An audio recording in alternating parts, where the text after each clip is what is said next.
Fala galera, ligado aqui no canal do VSR, chegando para mais um vídeo. Tema do vídeo de agora: Palmeiras e Flamengo vencem bem, superando momentos tensos nos jogos antes do duelo entre eles no fim de semana. É o tema do vídeo de agora, depois da vinheta.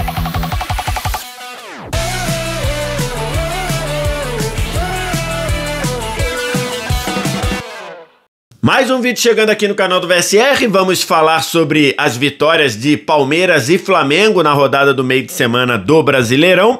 Antes, você deixa um like, se inscreve no canal, tudo isso aqui embaixo também, primeiro comentário fixado do vídeo, tem um link para você baixar o app do Flash Score, app totalmente de graça para você, você não paga nada nem para baixar nem para usar, e tem no seu celular um app completo com estatísticas, acompanhamento de jogos, classificação em tempo real, número de gols, de assistência dos jogadores, análise dos jogadores, tudo isso, e você não paga nada, tá? E não tem pegadinha, não paga para baixar, não paga para usar, só vir no primeiro comentário fixado, clicar no link e fazer o download. Tô gravando esse vídeo aqui na manhã de quinta-feira para falar sobre a briga pelo título do Campeonato Brasileiro na rodada de quarta, 28ª rodada do campeonato, e tivemos duas boas vitórias de Palmeiras e Flamengo. Vitórias em que os dois tiveram que superar alguns momentos tensos dentro dos jogos, mas no fim conseguiram boas vitórias. Eles jogaram mais ou menos no mesmo horário, né? O Palmeiras entrou em campo 7 da noite no Allianz Parque contra o Red Bull Bragantino. O Flamengo entrou em campo 7h30 da noite no estádio Newton Santos, enfrentando logicamente o Botafogo. E os dois conseguiram vitórias boas, né? O Palmeiras goleou o Red Bull Bragantino por 5-1 e o Flamengo venceu bem o Botafogo, o chamado placar clássico, né? Flamengo 3, Botafogo 0, mesmo jogo sendo no Newton Santos. Tem um ponto importante para a gente falar, né? O Palmeiras segue o seu excelente momento, não só de resultado, mas de nível de atuação.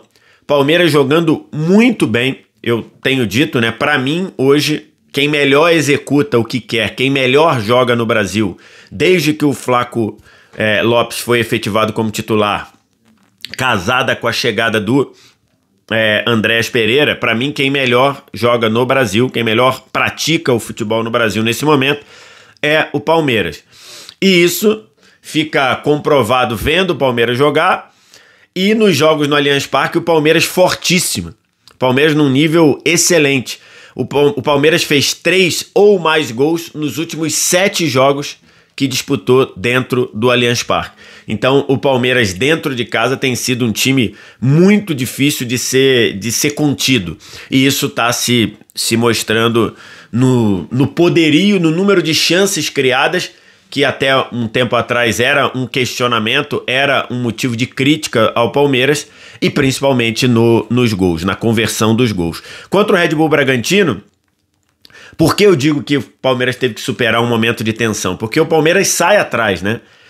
Se você pega o que o Palmeiras fez no primeiro tempo, o Palmeiras foi melhor que o Red Bull Bragantino no primeiro tempo. Tô deixando até aqui as estatísticas exclusivas do primeiro tempo, que eu peguei lá no Flash Score. Então, só no primeiro tempo o Palmeiras teve 60% de posse, 10 finalizações, 5 finalizações no alvo, 2 chances claras criadas, 5 escanteios. Então, ou seja, teve muito volume de jogo o Palmeiras no primeiro tempo. Em contrapartida, o Red Bull Bragantino teve 40% de posse, 5 finalizações, apenas 2 no alvo e 2 chances claras também e 1 escanteio. Então, o primeiro tempo o Palmeiras foi melhor que o Red Bull Bragantino, mas saiu atrás, e saiu atrás num pênalti, que para mim não tem nenhum questionamento do pênalti, não entendi a postura do Abel. O Abel reclamou demais do pênalti. O VAR chamou porque é um lance claro de pênalti para mim. Eu até questiono, eu não gosto desse tipo de pênalti, porque de fato o Bruno Fux ali ele não faz um bloqueio claro na bola, mas o que está determinado e o que está combinado nesses lances é que é pênalti. O jogador do Red Bull Bragantino subiu, cabeceou, triscou na bola, a mão do Bruno Fux está assim, ou seja, acima da linha do ombro, né? E aí a bola foi na mão, pênalti. O VAR chamou, o Klaus confirmou e o John bateu no canto direito do Everton e fez 1-0. Esse gol poderia tirar um pouco o Palmeiras do equilíbrio, talvez, mas não aconteceu, porque o gol do John sai aos 38 do primeiro tempo, e a partir dali o Palmeiras sobe ainda mais o nível de volume de jogo, né?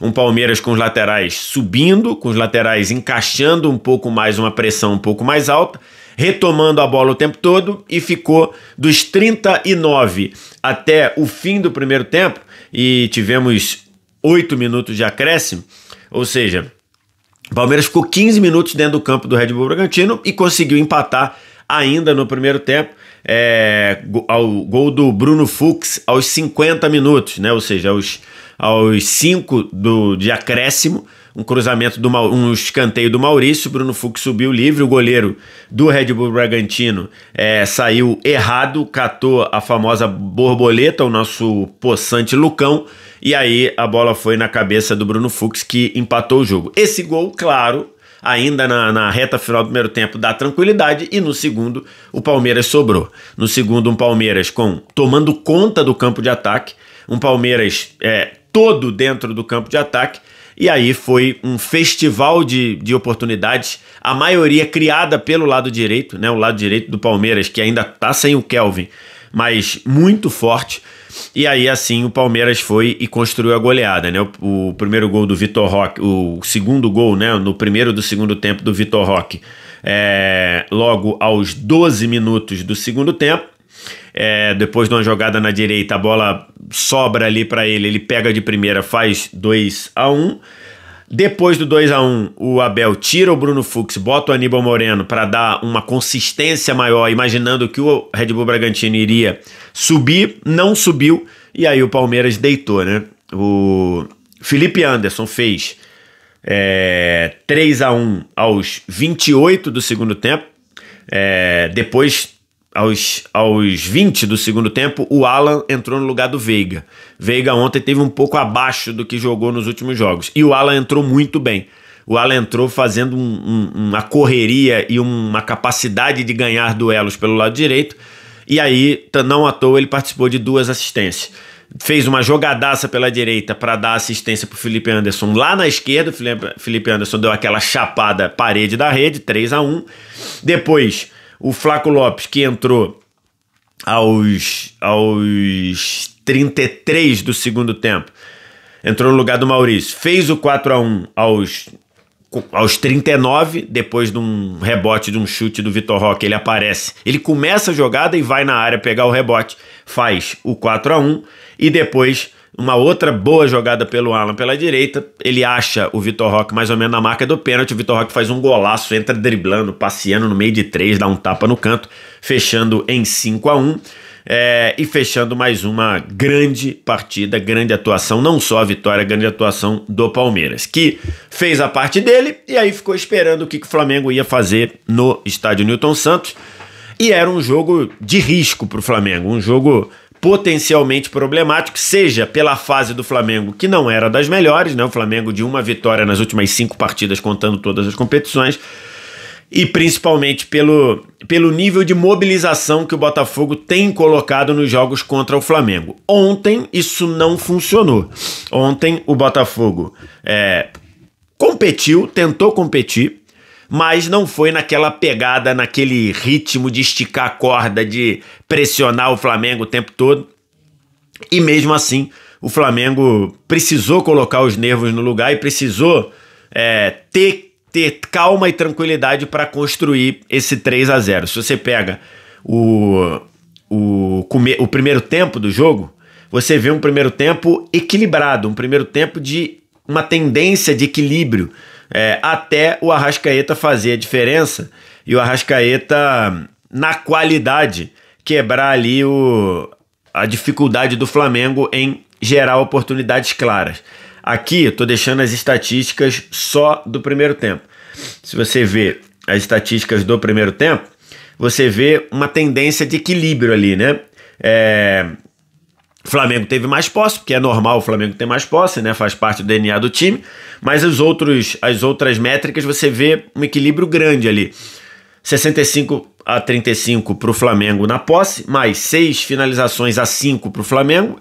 No gol, 2-1 para o Flamengo, chances claras, nenhum dos dois tiveram chances claras, e escanteios, o Botafogo teve 2, o Flamengo teve 1. Uma tendência de equilíbrio ali, por quê? Porque o Flamengo queria fazer um jogo seguro, para não dar chance do Botafogo ter ritmo. O Botafogo, de novo, tendo muitos problemas para fazer essa transição, essa saída do ataque, essa construção do meio-campo até chegar no ataque. O Arthur, uma partida abaixo, o Savarino muito apagado, o Arthur Cabral não ganhou praticamente duelos em cima da defesa do Flamengo. Quem tentou alguma coisa ali foi o Santi Rodrigues, da esquerda para dentro. Então, assim, o Flamengo quis controlar o Botafogo para não dar ritmo, não dar chance ao Botafogo, e conseguiu fazer isso de uma maneira geral. O Botafogo teve uma ou outra bola longa para achar o Santi Rodrigues, mas o Flamengo também não gerava muitas chances, não gerava chances claras. E isso foi quebrado com a qualidade, com a capacidade do cara que briga aí para ser o melhor jogador do campeonato, né, que é o Arrascaeta, né? Num passe ali do Jorginho para achar o Arrascaeta um pouco à frente do grande círculo, o Alan saiu para caçar, o Arrascaeta girou em cima dele, no que girou em cima dele, abriu, o campo estava aberto e ele avançou pelo meio da defesa do Botafogo, e quando 2 fecharam em cima dele, o Pedro ficou livre, ele rolou pro Pedro, o Pedro deu aquela batida no canto, a bola ainda triscou em alguém no meio do caminho, matou ali, não saiu ainda mais do alcance do Léo Link, e o Flamengo fez 1-0 já depois dos 30 do primeiro tempo, né? Que na verdade o gol saiu aos 40 minutos. Até ali, um jogo de poucas chances. No segundo tempo, o David Ancelotti, para tentar dar um pouco mais de poder de fogo, tirou o Arthur Cabral, que estava fora do jogo, botou o Cris Ramos para tentar ser um cara de mais de uma ligação um pouco mais direta e um cara com uma capacidade de talvez ganhar os duelos que o Arthur Cabral não estava conseguindo ganhar. O Botafogo teve até um pouco mais de oportunidades nessa bola longa, nessa bola direta, nessa ligação, nesse jogo, não ligação direta, mas esse jogo mais vertical. Até teve algumas boas ou algumas potenciais boas finalizações. Se você pega no segundo tempo, o Botafogo finalizou 11 vezes contra 5 do Flamengo, né? Tudo bem que o contexto do jogo, Flamengo com a liderança, não precisava se expor tanto, mas o Botafogo teve algumas jogadas mais verticais, algumas jogadas mais diretas, e o Botafogo teve muita finalização ali, mais ou menos na entrada da área, não conseguiu entrar na área.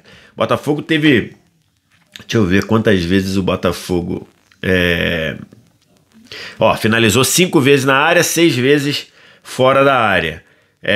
Toques na bola dentro da área adversária. O Botafogo teve apenas 6 toques no segundo tempo na área adversária. O Botafogo não conseguia chegar até a área. Isso, o Flamengo foi muito eficiente em bloquear a frente da área. Bloquear a área, né? Mas na frente da área, o Botafogo teve muitas finalizações, só que o Botafogo estava num dia muito mal em finalização também. Muito chute pro alto, muito chute sem direção, e isso foi tirando o fôlego, tirando a capacidade do Botafogo e competindo, e com o passar do tempo, especialmente quando foram feitas as substituições, e aí é um fator, né? O banco do Flamengo é um banco muito forte, e o Botafogo muito desfalcado. O Botafogo tinha muitos desfalques, né? O Caio Pantaleão, tô nem falando do Bastos, o Caio Pantaleão, os 2 laterais titulares, Vitinho e Alex Telles, né? Vitinho a serviço da seleção, Alex Telles machucado. Então você tinha muitos desfalques, o Montoro desfalque também, então você tinha muito problema de lesão no time do Botafogo, e o Flamengo, aí quando começaram a rodar os jogadores, o Flamengo foi crescendo. Primeiro vieram do banco Cebolinha e Pulgar. O Pulgar, retornando de lesão, deu ainda mais consistência para o meio-campo do Flamengo. O Pulgar entrou aos 16 e o Cebolinha também. Até ali o Botafogo tinha muitas dessas finalizações para o alto. Depois da entrada do Pulgar, o Flamengo melhorou ainda mais essa capacidade de se defender, essa capacidade de retomar a bola.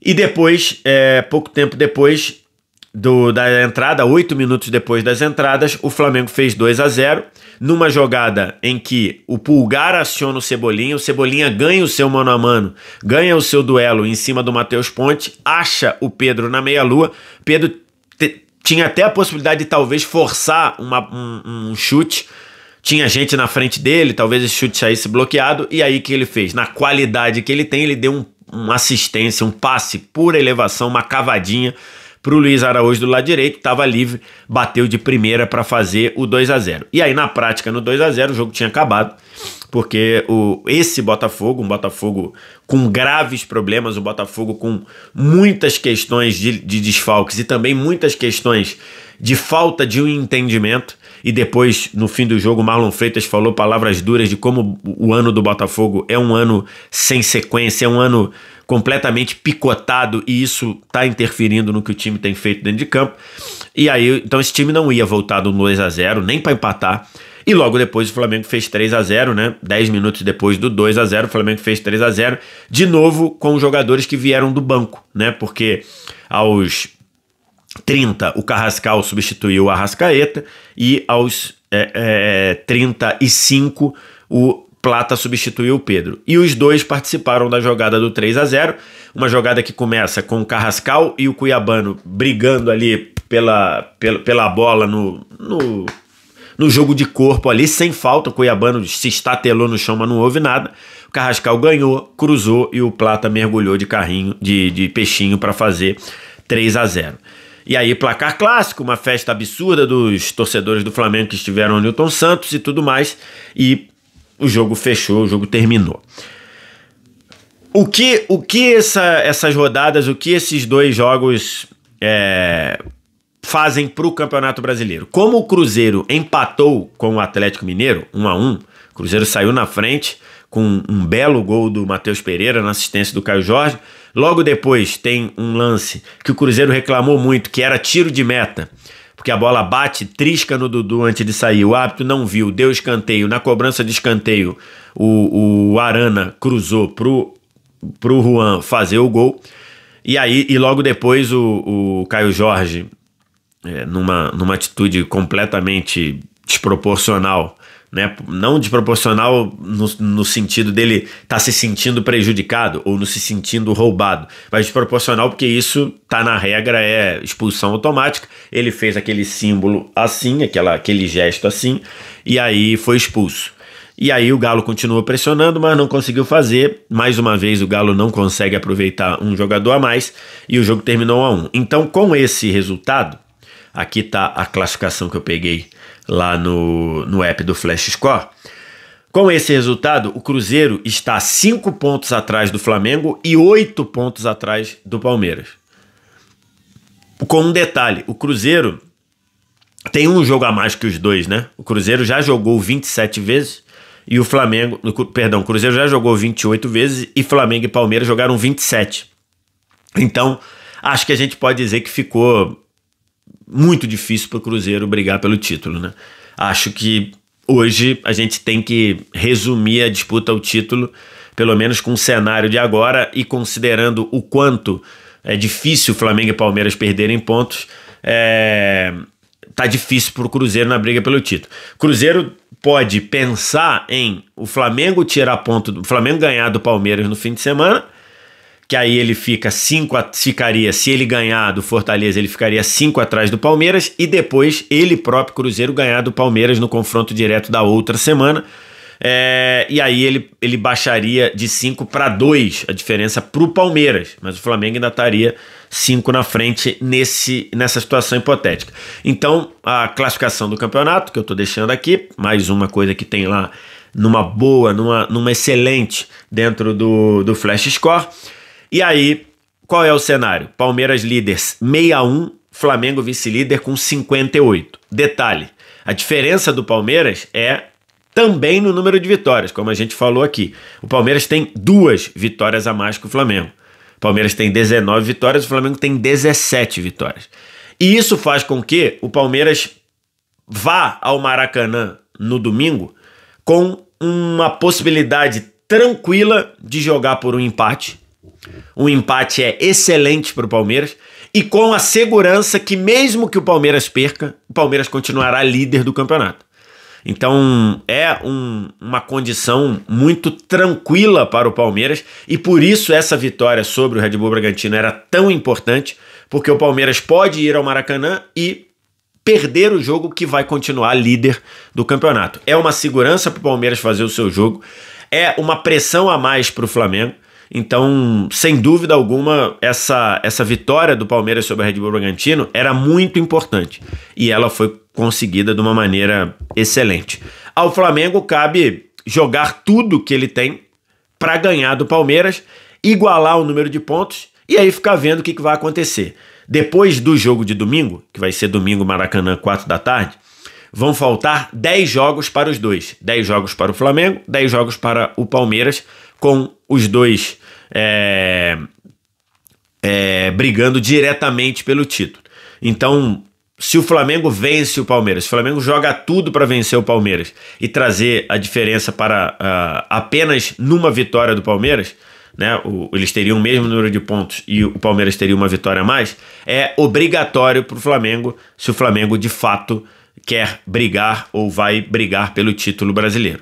É muito difícil a gente projetar o Palmeiras saindo do Maracanã com um empate e o Flamengo voltando no título. Tudo bem que ainda iriam faltar 10 jogos, mas é muito difícil a gente imaginar esse time do Palmeiras perdendo pontos assim, sem contar que o Flamengo teria que ganhar todas, né? O Flamengo teria que emendar 10 vitórias seguidas e ainda tem jogos difíceis, tem São Paulo no Morumbi, tem clássico contra o Fluminense, tem Atlético Mineiro na Arena MRV, tem o último jogo do campeonato que é Mirassol fora de casa. Então assim, o Flamengo, para ser campeão brasileiro, é muito importante que ele vença o jogo contra o Palmeiras no domingo no Maracanã e acho que a gente tem tudo para ter um jogo fantástico, né?